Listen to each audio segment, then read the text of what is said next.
47장 우리 판단의 불확실성에 관하여 아까 뭐 얘기했던 얘기인데 이쪽으로건 저쪽으로건 말의 범위는 넓기도 하니 어떤 일에 대해서는 좋게나 나쁘게나 아무 말이건 할 수 있다.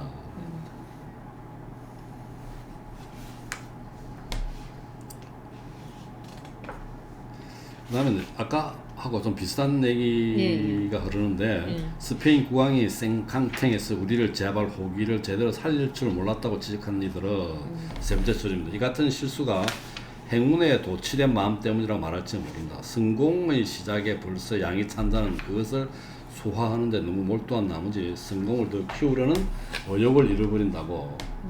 그것으로 그의 품이 꽉 차버려 더 잡을 능력이 없으니 운이 그런 복을 손에 쥐어줄 가치가 없는 인물이라고 말이다. 이런 얘기죠. 그 다음에 이런 식으로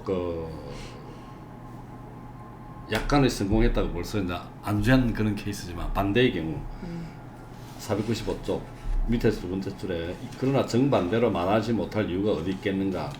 욕심의 한계를 두지 못하는 것은 만족을 모르는 다급한 생각 때문이며 신의 호의에는 미리 정해둔 정도가 있는데 그것을 치워버리라 하는 것은 그 호의를 남용하는 것이라는 것.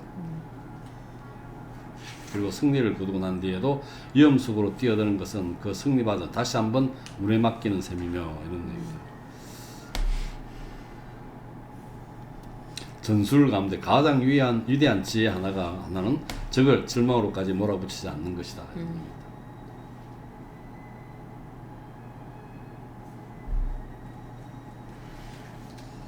두 가지 상반된 견해를 얘기하고 있고요. 그 다음에 중간 부분에 조금 밑에 막다른 궁질한 포악한 선생이기 때문이다. 너무 궁지를 오면 안 된다는 얘기죠. 그 다음에 이런 이야기 나오고 이제 어떤 하나의 사실에 대해서 상반된 견해가 있을 수 있다는 얘기를 계속 이어가고 있는 것 같아요. 오른쪽 페이지에 보면은 497쪽에 7번째 줄쯤에 마찬가지로 자기 병사들을 풍요롭고 호화롭게 무장시킬 것인가 아니면 꼭 필요한 만큼만 무장하게 할 것인가를 놓고 선택해야 한다면 이런 얘기가 나옵니다. 이 호화롭게 무장시킨다는 것은 군인에게 명예와 영광을 더욱 갈구하게 자극하며 재산이자 유산으로 남겨야 할 자기 무장을 지켜야 하므로 더욱 집요하게 전투에 임할 이유를 갖다 댄다고 말이다. 크세노폰에 따르면 크세노폰은 이제 용병으로 갔다가 그걸 이끌고 퇴각했죠. 수만 마일, 수만 마일 되겠죠. 그걸 그리스로 돌아왔는데 바로 이런 이유에서 아시아인들은 이제 페르시아를 주로 이야기하겠죠. 그것도 다른 데도 마찬가지인지 모르겠는데 전장에 아내와 첩을 데리고 다녔으며 보석이며 가장 귀한 재산까지 함께 가져갔다. 그러나 한편으로 병사들에게 자기를 지키는 마음을 키워주기보다는 줄여줘야 하며 무장이 하려 하면 위험을 무릅쓰는 것을 갑절로 두려워할 것이라고도 말할 수 있다. 더욱이 그런 값진 전리품은 승리에 대한 적의 가치를 배가시킨다는 거죠. 그런 반대되는 시각이 있을 수 있다. 그러면서 옛날에 삼류민과 싸운 로마인들이 그것 때문에 삼류민들이 잘 살았어요. 로마보다. 그래서 용기백배했다는 얘기죠.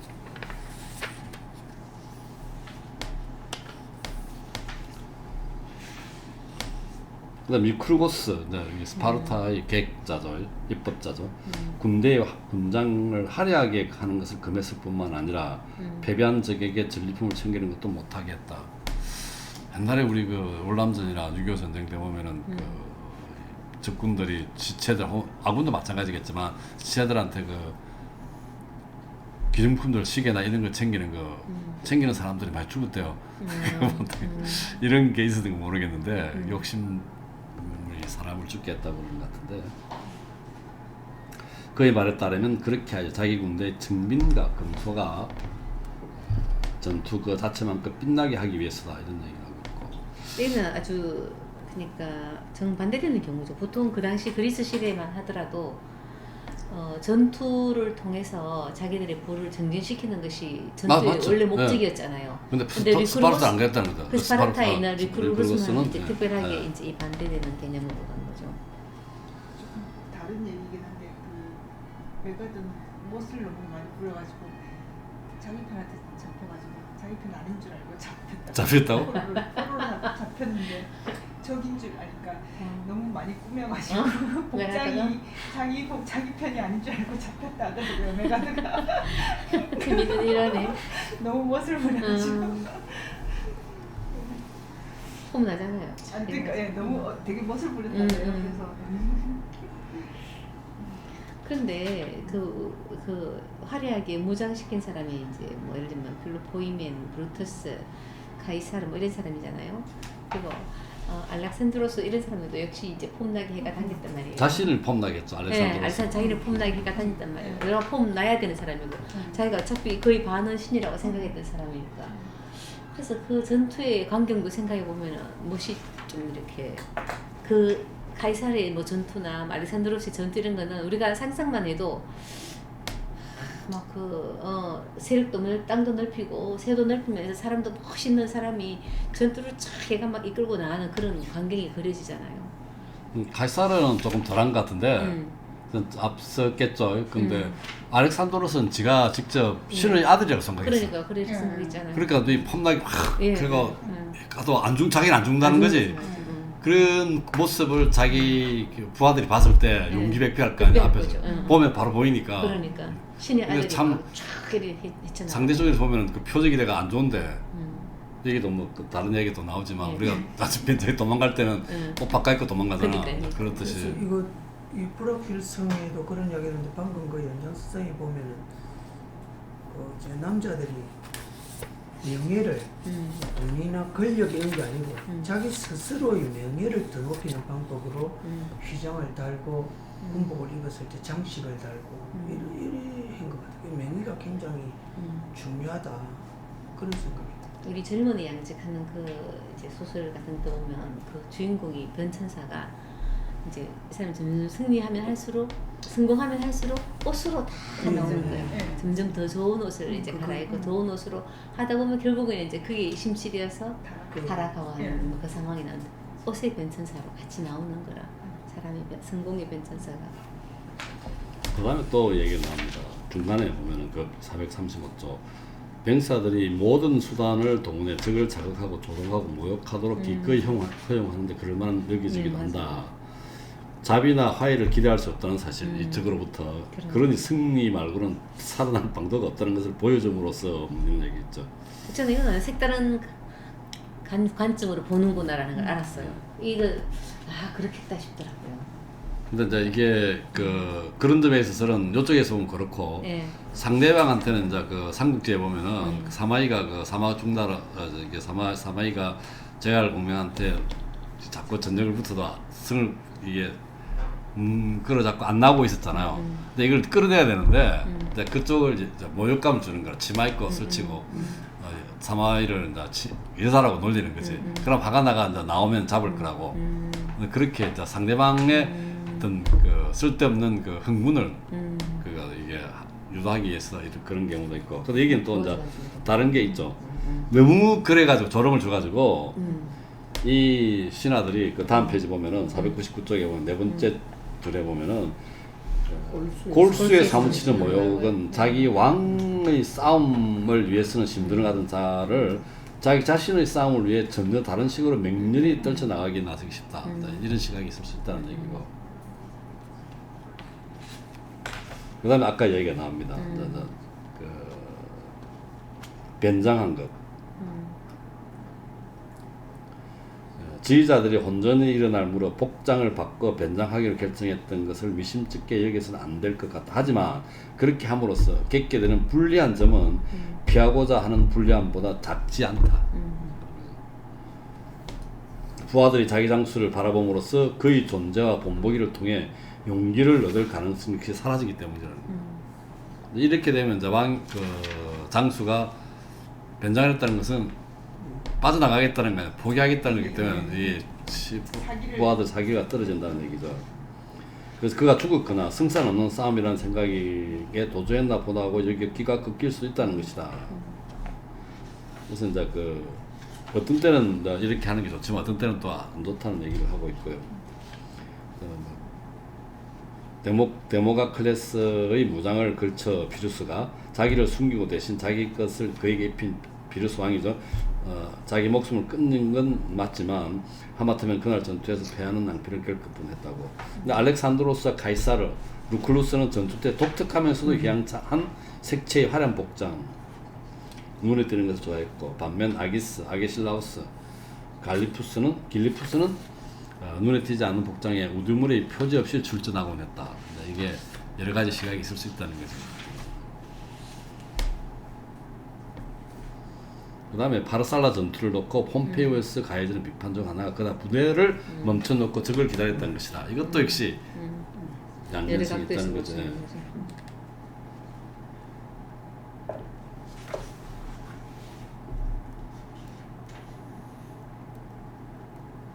그 다음에 또 하나가 나옵니다. 501쪽에 보면 한 10번째 줄점에 카를 5세가 프라방스 원정 왔을 때 우리 왕 프랑스와 1세는 황제보다 먼저 이탈리아로 가서 그를 맡든지 아니면 프랑스 영토 안에서 그를 맡든지 싸워야 된다. 자신의 영토에서 적을 싸울 것인가 아니면은 다른 나라 나가서 싸울 것인가. 이것도 이제 시각에 따라 여러 얘기 있을 수 있다는 얘기를 할 수 있습니다. 쭉 그 이야기가 나오죠. 물자 공급이라든지 이런 건 유리하지만 또 피해를 입으면 당장 사기가 저하될 수도 있고, 그다음 지리적인 이점을 이용할 수 있는데 그렇지 않은 경우도 있고 여러 가지가 있고요. 그래서 거기 보면은 항상 이것도 보면 정반대로 생각할 수 있다 이런 얘기가 나옵니다. 계속해서 나오고. 재미있는 표현이 예를 들어서 이제 살인자가 항상 비용도 지불한다. 이게 되게 그렇죠. 식탁을 차린 자가 항상 비용도 지불한다.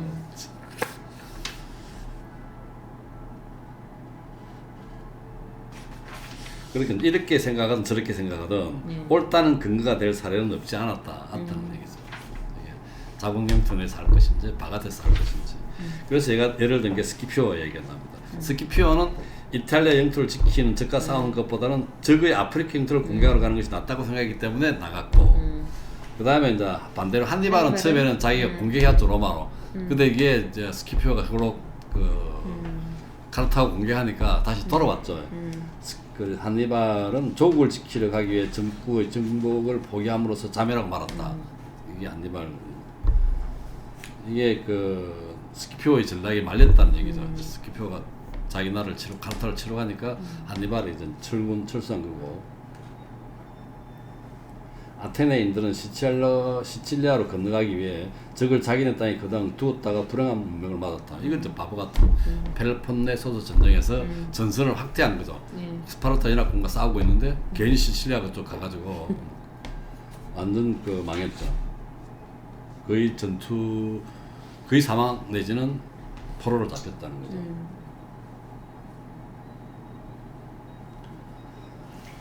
그 재밌는 이야기, 결론적인 얘기가 나옵니다. 6번째 줄쯤에 이의 결과는 대개 특히 전쟁에서는 운에 달렸다고 우리가 늘 하는 말이 틀리지 않다.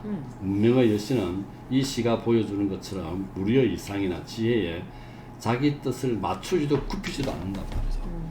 지 하느라 운명의 여신 지대로 간다는 얘기인데, 흔히 잘못 택한 방책이 성공하고 해안이 우리를 속인다. 잘못된 게 뭐 해안이 의미가 없다는 얘기죠. 그 다음에 운수는 반드시 도울 만한 대의를 돕는 것이 아니니 가리는 바 없이 이편저편을 떠돈다. 그것은 우리를 지배하고 다스리며 필멸의 존재들을 인간을 자기 법 아래에 거느리는 더 높은 권능이 있기 때문이다. 운수에 대한 얘기입니다. 인간의 지혜의 한계를 얘기하고 있습니다. 그런데 잘 생각해 보면 우리의 계획이나 결정도 그만큼 운명에 매여 있다. 그래서 운은 우리의 생각마저 자기의 혼돈과 불확실성으로 끌어들이는 것 같다. 자, 이게 운이 우리의 생각마저 자기의 혼돈과 불확실성으로 끌어들이는 것 같다. 이건 참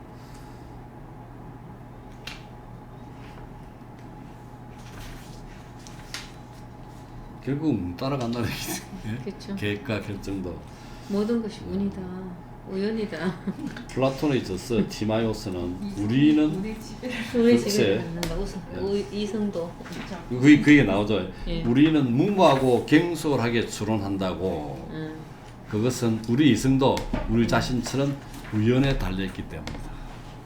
우연의 딴 글에서도 이 몽테뉴는 우연에 대한 예. 그 중요성을 강조하고 있었던 것 같긴 하죠.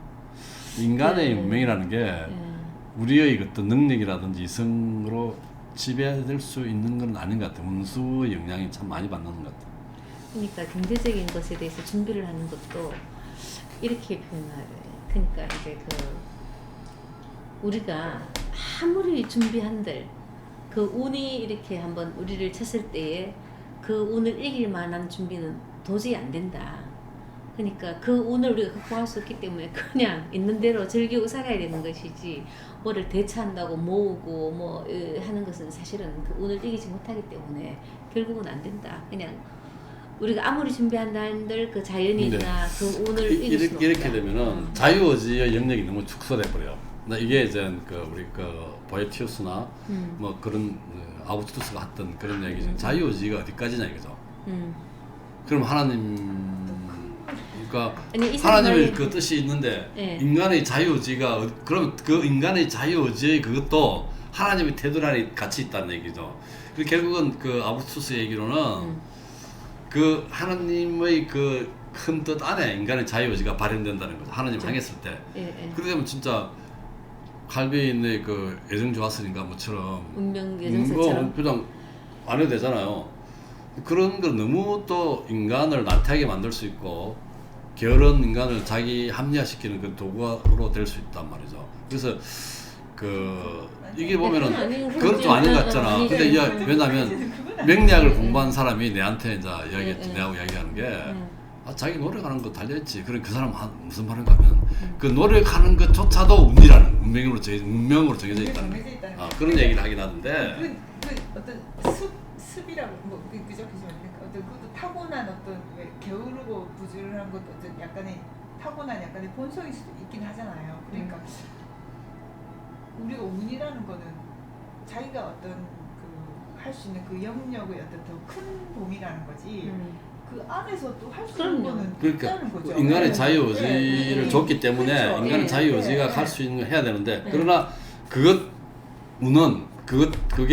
자주지 못한다는 거지. 그렇죠. 그것도 역시 그거보다 더큰 그거는 어떤 그렇지. 것은 이제 벗어나지 못한다는 못하지만 얘기지. 그러니까 금방 그 얘기를 하고 말씀하신 있네, 대로 지금. 갑자기 뭐 대공황이 온다든가 뭐 만약에 아직 그렇지, 그건 어쩔 수 없잖아요. 태풍 지진 이런 네. 거 어쩔 수 그런 게 없는다는 없을 거지. 때, 뭐 그때는 아무리 내가 준비한데 안 되는 안 건데 되는 거죠, 뭐. 실제로 그것이 오기 전까지는 네. 내 의지로 최선을 다해야죠. 노력을 네, 했을 그렇죠. 때는 네. 뭔가 플러스가 생기고 이것도 마찬가지로 이제 아까 보면은 계획이나 결정도 그만큼 운명에 매여 있다는데 우리는 우리의 생각마저 이렇게 끌어들이는 것 같지만 그래도 우리가 늘 끌고 갈 수 있잖아. 이를테면 내가 열심히 노력하면 그 운이 내 편 들어준다는 거지. 그렇죠. 약간 그런 이야기가 있어야 되지 않을까. 근데 그게 이제 좀 내 편이라는 게 자유지. 그래도 몽테뉴도 항상 우리 보고 뭔가를 선택할 수 있는 이야기를 계속하고 있거든요. 예를 들면 앞에서 이제 뭐 내가 안 왔을 때 뭐 이야기겠지만 하여튼 그 노년에 우리가 이제 뭐 결정해야 될 사항, 결심을 해야 될 것 이런 것들에 대해서 우리가 선택하는 거잖아요. 뭐 명예를 줬거나 아니면 어떤 결과물에 우리가 연연해하는 것도 자기 의지고 그런 거 다 필요 없다. 나는 영예고 이름이고 뭐 남기는 거 필요 없다. 지금 현재의 삶에서 내가 자족하고 또 내가 베풀 수 있는 거 베풀고 그렇게 하는 것도 내가 결국은 나의 자유의지로 선택하는 그 선택이 아니고 그렇게 하락했지. 늙었으면. 하락했지만 그걸 결국 선택하는 건 내 자유의지잖아요.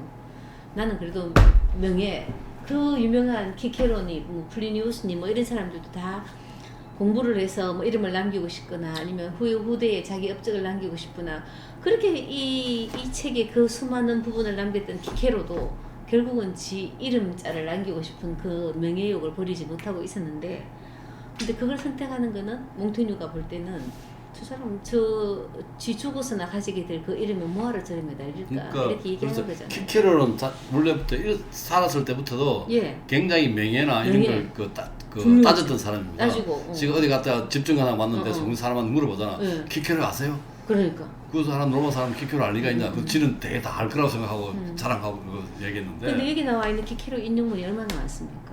그 수많은 키키로 그 예문 그 명언을 그렇게 남겼지만 결국 그 사람 본인은 그 이름 남기는 걸 그렇게 자기 중시하고 이렇게 했단 말이에요. 그건 그 자기가 선택한 거죠. 그러니까 자기의 자유 의지로 나는 명예나 이런 것들에 대한 카토는 그렇게 안 해도 이름 남겼잖아. 근데 그렇게 그 사는 거 예. 중요하게 생각하는 게 다르다는 거겠죠. 카토는 정의 법 뭐 이런 것들에 대한 어떤 자기의 어떤 명예를 쫓다 보니 그게 남은 그 안에서 거고 남은 거고. 예. 키케로는 남기고 싶어 하는 걸 갖다가 막 그냥 너무 드러나게 그냥 그렇게 하는 키키는 거고 능력은 참 좋았던 사람 같아요. 뛰어난 사람이죠. 이 많은 철학자로서, 명언을 남기고 정치자, 훌륭한 글도 정치가로서. 남겼으니 근데 이제 몽테뉴는 그 자기가 선택했다는 거죠. 그걸 하고 싶어 한 거죠. 선택이었을까? 그 이런 말 있잖아요. 그 사람의 그렇게 성격은 좋게 그 사람이- 평가하지 않은 것 같은데 그다음 뭐 아까처럼 그러니까 좋아하지 않았다고 몽테뉴 지하기는 그렇지. 그런 사람 그 사람은 그렇게 그걸 생각하지 좋아했어. 않는다. 그러니까. 자기는 그렇게 얘기하고 있잖아요. 그러니까 성격이 그 사람의 이제 일생을 맞는다고 하듯이 키케료는 그런 쪽에 이제 관심과 뭐 가치를 뒀기 때문에 그런 식으로 살았다는 거죠. 그죠? 그렇죠. 그 자유의지잖아. 예, 그러니까 뭐 성격이든 뭐든 그건 다 그죠. 자기의 자기 그거 선택이죠. 선택이라서 내가 이걸 좋아하고 그렇죠. 나는 이걸 싫어하고 그죠. 내가 이걸 잘하고 네, 못하고도 결국은 음, 그 자기의 어떤 선택이라는 거. 그러니까. 근데 몽테뉴 자신은 어떤 식으로 했냐면 39살 안에 공직 다 때리치우고 자기는 성에 들어 앉아가지고 이 글이 그렇게 뭐 명제가 될 줄 알았나요? 몰랐잖아요. 모르고 자기는 나라는 내 자신에 대해서 이제 뭐 살펴보는 글이다. 그러면서 자기가 썼잖아요. 썼는 것이 우리 후대에 이렇게 와서 이제 이게 클래식이 되어가지고 우리가 지금 읽으면서 뭐 하는 거지. 또 몽테뉴에 대해서 다르게 볼 수 있잖아요. 지능력을 그만큼 가졌는데 이 사람은 다 관직에서 다 물러나서 하는 게 없어. 그거 나는 모르겠다. 나는 내가 중요하다. 이러면서 자기 들어왔잖아요. 그러니까 다 본인 자신에 대해서도 이제 이런저런 생각들이 다 있을 수 있는 거듯이 그런 생각이 들더라고요. 뭐 당대에 뭘 했느냐 아니면 그죠. 후세에 뭘 남겼느냐 남겼냐. 다 다르다는 거죠. 그게 그 다르다는 가치가 거죠. 달라지시죠. 재밌는 케이스가 며칠 전에 이제 우리가 그